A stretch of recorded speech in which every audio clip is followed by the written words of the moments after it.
Unleash the power of knowledge and connect with the heartbeat of the African diaspora. Download our African Diaspora News Channel app now on Google Play and Apple App Store. Stay informed with authentic and diverse perspectives, breaking news, and cultural insights. Immerse yourself in a community that celebrates unity, resilience, and progress. Experience the vibrancy of the diaspora at your fingertips. Don't miss out. Empower your perspective today. Search African Diaspora News Channel and join the conversation. You know, as Black people, we don't need reminders that racism exists. We live it. We experience it in the workplace, schools, hospitals, airports, in the justice system, everywhere. But here's the thing, a lot of racism happens in spaces that we would never have access to, behind closed doors. In white families, white friend groups, and white workplaces where they think no one is watching. And the reason I'm saying this is because of this video. Let's watch this video. My name's Kylie, and I'm obviously white. I grew up in a conservative white family, and I know there's been a lot of discourse about whether white people should talk about racism, and here's my argument for why I think that not only should we, but we have to. A lot of racism in white families occurs behind closed doors. I've been over at friends' parents' places and heard them say some pretty obscene things about people of color, assuming that I am on their side simply because I am white. Obviously, this makes for some awkward conversations when I do call them out, but point being, the depths of the racism and the darkness that seeps in deeply into these families can only, in my opinion, truly be exposed by other white people, because they will never be their full racist selves around anyone who is not white. They like to save face publicly and say that they're not racist, but then again,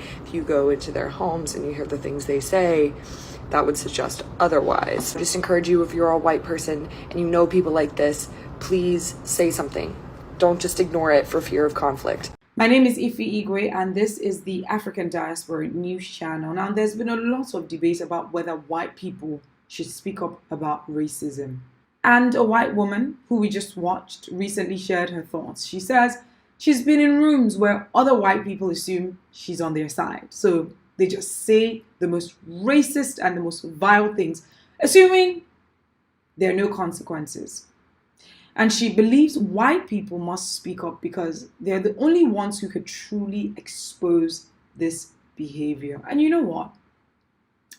If you're an FBA or Black American watching this right now, do you agree?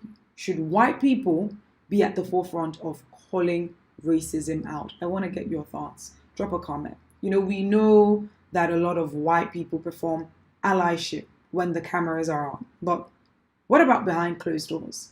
Because the truth is, some of the most blatant, unfiltered racism isn't happening online or in public. It's happening at dinner tables, at family gatherings, at all-white corporate boardrooms, friendship groups, where we are not present. And I know some white people are uncomfortable speaking up, right? They say, oh, I don't want to cause conflict, or it's not my place.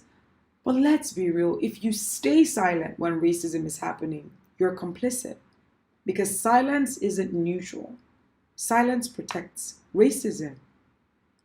Now, I'm not saying that all white people are racist. Of course not. But I'm saying that if you are white and you see racism in your circles and you choose to do nothing, then you are helping the system survive. And you can't claim to be an ally if you're not speaking up, or you're only speaking up when Black people are present in the room. If you're watching, what are your thoughts? Drop your comments. Let's talk about this. My name is Ify Igwe, reporting from Nigeria, the African Diaspora News Channel. Don't forget to like, share, subscribe. See you